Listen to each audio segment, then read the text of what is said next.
ஏன் அந்த கதி?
என்னப்பட எனக்கு நாளாச்சுதே அண்ணா.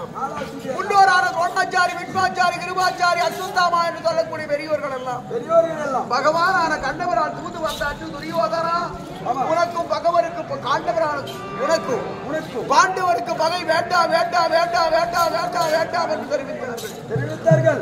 அன்னைக்கு அந்த பெரியோர் வார்த்தையை கேளாத காரணத்தினால் இன்று மண்ணிலே மடிய நாளாச்சுதே நாளாச்சு. யாகாவார் ஆயிரம் ஆகாக்க காவாக்கார் சோகாப்ப சொல்லியிருக்கப்பட்டு ஒரு குரல். ஆமா, எப்பேற்பட்டவனா இருந்தாலும் நாவை அடக்கி தெரிஞ்சுக்கணும். ஆமாமா, நாவை அடக்கலன்னா பின்னால சோகத்தை அனுபவிச்சு தான் தீரணும். உண்மைதான் தம்பி துரியோதனா. அப்படி என்ன நடந்தது தெரியுமா?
ஐவர் முரசு கொடி விளங்குற ஆளாச்சு அண்ணா. தம்பி கொடி என்ன கொடி? அந்த அரவ கொடி அறுத்து பாண்டவருடைய முரசு கொடி விளங்குற ஆளாச்சான். விடலாமா? விடக்கூடாது. நான் இருக்கிறவரை நடக்குமா? நடக்காது. அந்த துரியாரால் அவன் கொடி கொடி